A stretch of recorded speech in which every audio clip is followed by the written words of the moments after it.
Hello, my name is Jasmine Lee, and I am not your mama's astrologer.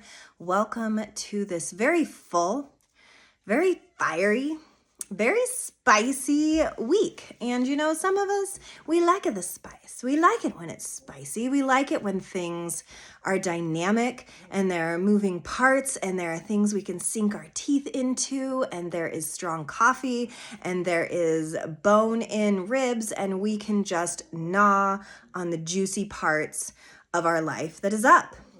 And then there are those of us who don't dig that. And this week might feel a little thorn in the side for those who feel that way. So there's a lot of astrology. I don't want to bog us all down with astrology talk. So really, the big piece I want to talk about today is we've done so much over the eclipse seasons of letting go, of endings, of purging, of surrendering. There's been so much of that yin energy of having to really flow and breathe and relax into the great nothing that usually has us constricted. And this week, there's almost like, I think of that yogic breath, the fire breath where your tongue is sticking out and you're like, rah, I think of that for this week. I think of, the Maori warriors. I think of where inside of us our warrior lives, what part of us, because there is a lot up in the cosmos that hurts that warrior this week, that triggers that warrior. And right now, our warrior is in a sign that is very uncomfortable for the warrior. The Cancer is the mom energy, it is the nurturer, it is the watery side of us, and it can feel complex for our warrior selves to have to find the gentle in the fighting. And this week, it bubbles over into, instead of all of that, irritation, frustration, very fiery, restrictive notions of, I don't really know what the hell to do right now. And it's different from being idle. It's more like being a knife juggler and not knowing when the knife is going to stick or when we're going to catch the handle, and just having to have a notion about how we are handling our innards this week. It is a week that won't feel as reflective because it is a doing week. It is a week where we have to put motion into a lot of these stuck feelings we have. And so for those of us where that's very uncomfortable, that's going to come off as fights, as titterings, as gossip, as painful realizations. That's what this week could feel like. But the empowered version of this week is more what I want to focus on, because I think when we get lost in the minutia of a fight, of a situation, of a tanglement, of something that we can't seem to unbound inside of ourselves, the proverbial knots that keep us tied to our own humanness. In some ways, that's a really beautiful thing, being tied to our own humanness, but we all have phases and times in our lives where we need to work on those knots, or they'll get so tied up that we'll be lost in them forever. So I like to call it an untying week. We're going to untie some shit, and that might feel dope. It might feel liberating. It might feel exonerating, but it also might feel like you just made a big old mess and you don't know how to clean it up. But that's okay, because the truth is we're just humans. The truth is none of us really have it all figured out, and this is going to be one of those weeks that really makes us feel that extra. We have a full moon coming in Aries. It is fiery. It wants to really start some shit, really, like it's the first push in the room.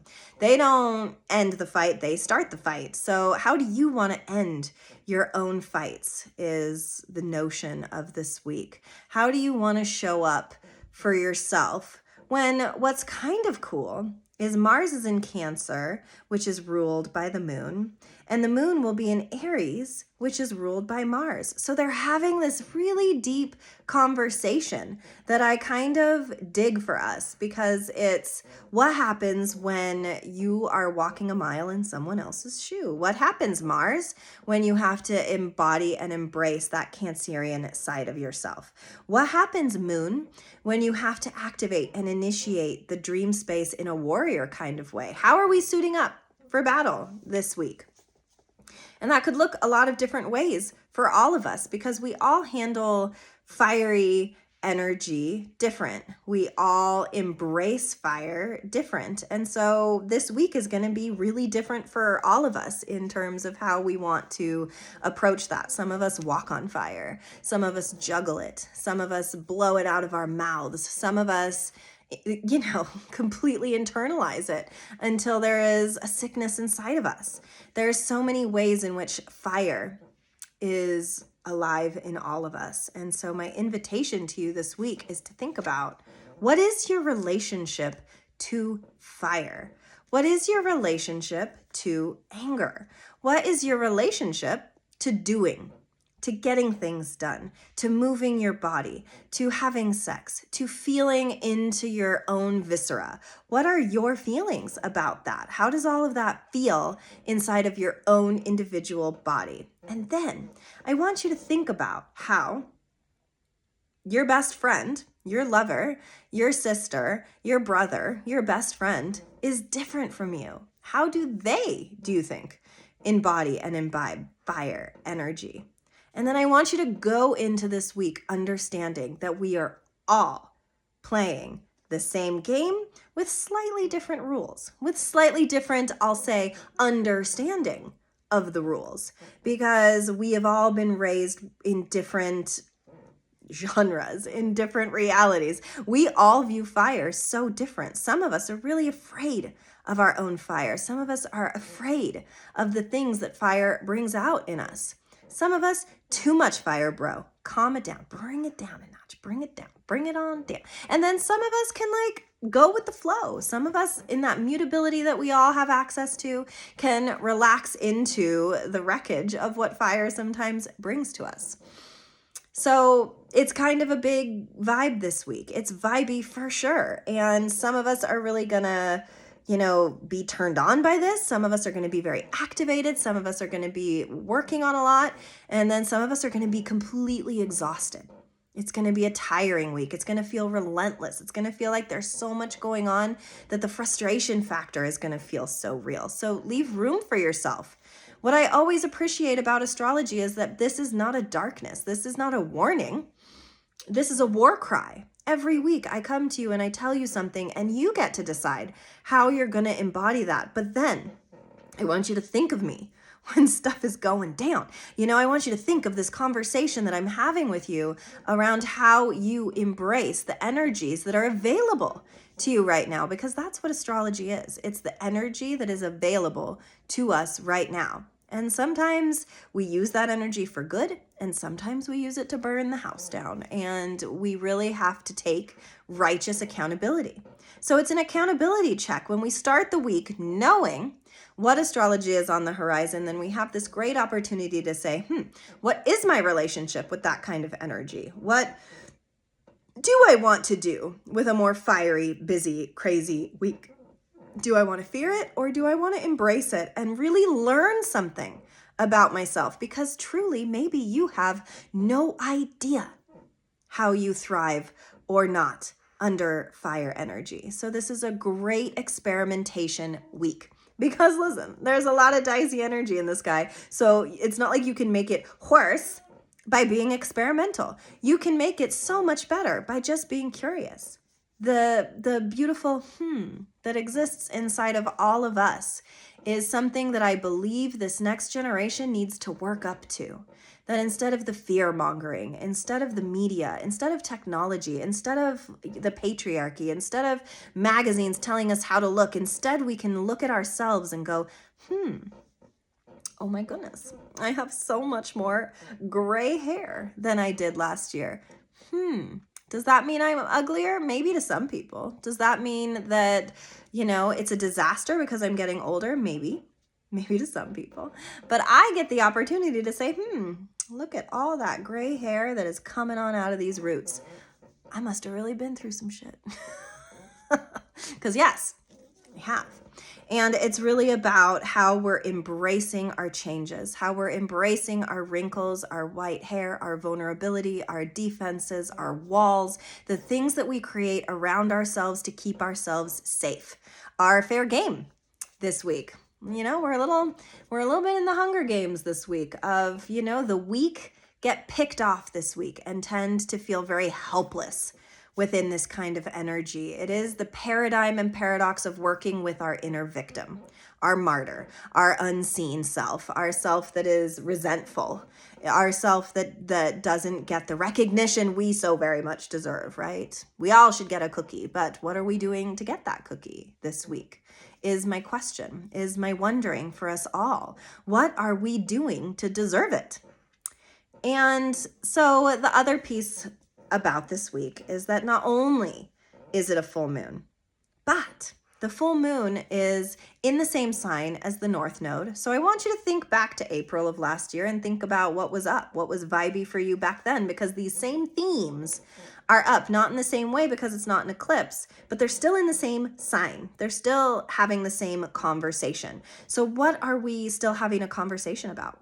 I want you to really think back to that April time and what was up and what is still up. And that is the vibe this week. That is the thing that we need to put our direct focus into. Also, this full moon is conjunct Chiron. Chiron is our original wound. Chiron is our pain. Chiron is the pain inside of us that never ever goes away, because we all have pain, we all experience pain, and we all keep it like little lockets around our neck. And whether we see it or not, it weighs us down.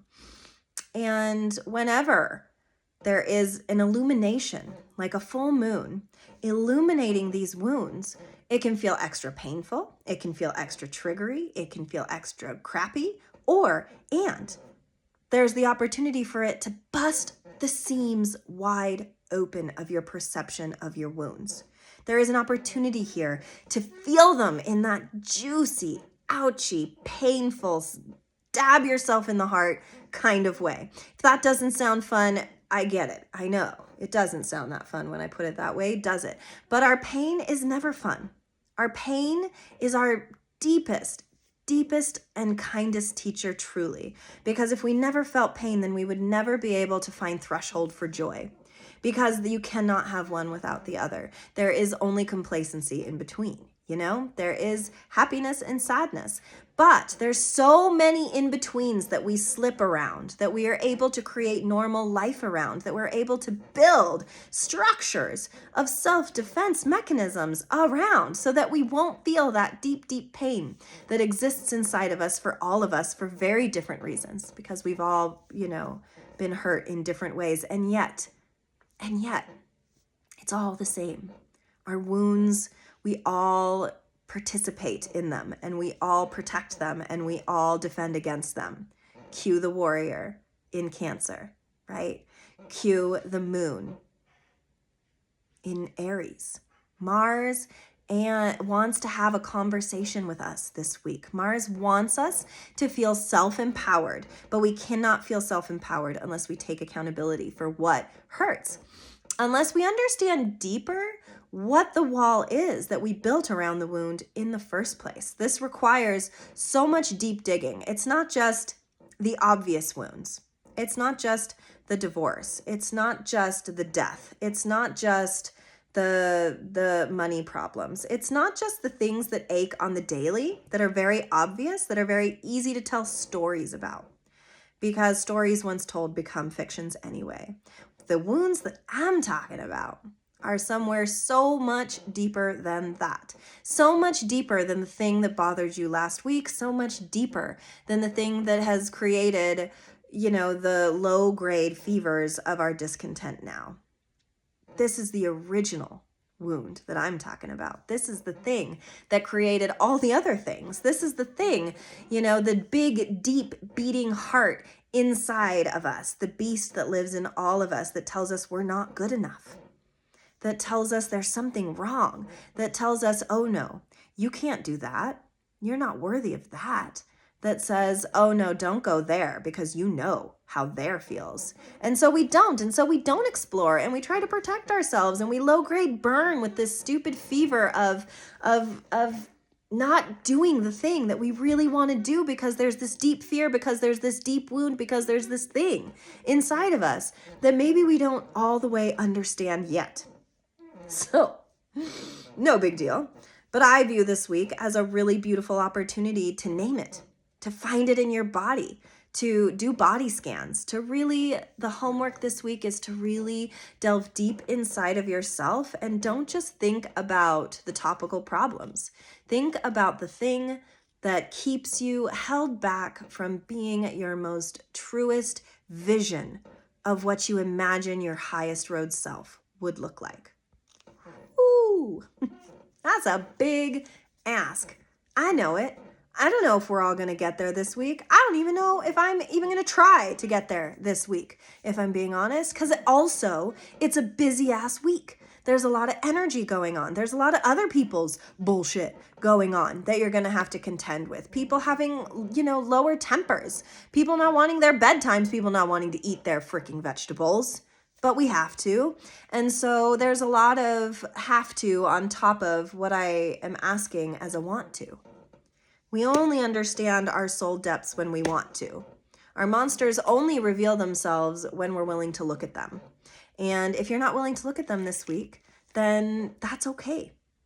But I say all of this because I always want an opening, a portal, a tunnel that invites you to walk through it, that invites you to safely come to terms with what has hurt you so profoundly, to make friends, to shake hands, to say, oh, I see you. I see you. And thank you, body. Thank you, defense mechanisms. Thank you, lifestyle. Thank you to whatever has kept me safe all of these years, and I'm done being safe. Aries doesn't want to play it safe. An Aries full moon wants to be Loki in the night and to ring the bell and to crack the kitchen pans and to draw out the monsters so that then they can leave you. Or at least give you a better night's sleep. Or at least help you paint a horizon that looks so much more beautiful than the one that we have currently because we're keeping ourselves small. This big energy, it's asking us to be bigger for ourselves, not for anybody else, because Aries rules the self. Aries is about you. Aries is about your body. Aries is about how you are participating in the quagmire of your life. And this is how you are solving the puzzle. It doesn't require anybody else. So this full moon, I love a good ritual. This full moon, I want you to prioritize. This full moon, I want you to give it its due. Like that song about giving the devil his due. It's time. It's time to look at the devil inside of all of us and ask, is there something that I can recognize inside of myself as deeply needing to shift in order for me to move on? And now I want you to close your eyes and I want you to imagine that all of those things that have weighed you down are connected to your waist, and there is a rope leading down, and it's all full of the weight of it all, the weight of everything that you force yourself to carry all day long. And I want you to imagine yourself cutting each and every one of those frickin' strings that are tied to the anvils of your mysterious self, because the truth is we made ourselves a mystery. We made it so we wouldn't have to see, so that we could continue to function in a very strange 24-hour day, 7-day a week, 30-day a month, these cycles that aren't even necessarily true to our own bodies and our own self. Maybe a little bit of TMI, but my period cycles have been very off since I decided to go off birth control. I did this as a health choice. I did it because I felt that this was making me unhealthy. And now I see my body is going haywire. It's like, oh, period today, period next week. We don't know. We're just going to play it by ear. And that feels very disconcerting to me, who likes to have control over my body, who likes to understand what's happening all the time. But it is a reminder that my body holds so much more knowledge than I actually do. And that, in fact, me not listening to it, or me trying to control it with birth control, or me trying to control what's really going on inside of me is actually making it worse, is actually making it not appear because I'm focusing in the wrong direction. I'm focusing on the wrong things. So I'm trying to chill. I'm trying to let my body do what it needs to do. I'm trying to let my body talk to me and tell me what the story of me is a little bit. So it's going on more walks. Yeah. It's listening to more of the music that really sings to your soul. It's watching these leaves turn this week. It's being more watchful of how you're waking up in the morning and how you're ending each day. There's so much information in how we're starting our days and how we're ending them. Look, pay attention, write it down if you're a writer downer. But at least do a body scan every single day to see where the pain is and also to see where the pleasure points are, because those are really good indicators as to how you're doing right now. And the week's going to be fast. It's going to go by so fast. So my invitation to you is, how can you become your own cosmic energy that while everything around you is moving so fast, there is always each and every day a moment of pause where you're asking yourself, how am I really doing? And the card I pulled, y'all, is soulmates. Because guess what? You are your soulmate. Plot twist. There's no magic person that's going to come and be more of a soulmate to you than you. Your body is your soulmate. Your activations are your soulmates. We need to start viewing soulmate from a totally different perspective, because once we're our own soulmates, that's when the others come too. That's when the best friends come too. That's when the good relationships with our families come too. Because the truth is, if you don't have a good relationship with yourself, how are you going to have a good, healthy relationship with anybody else? Put that in your pipe and smoke it. Thank you guys so much for listening. Please come, like, follow, comment, talk to me. Let me know how the week is going. Share me. Do all of the lovely things that I know most of you do that makes me feel seen, heard, because this is a dream. Life's a dream. This podcast is my dream. And I can think of nothing more wonderful in this Aries full moon season than to have it be realized. I hope you enjoy your week. I hope you can roll with the tides and do a little soul surfing and ride them rad, scary, amazing waves. See you next week.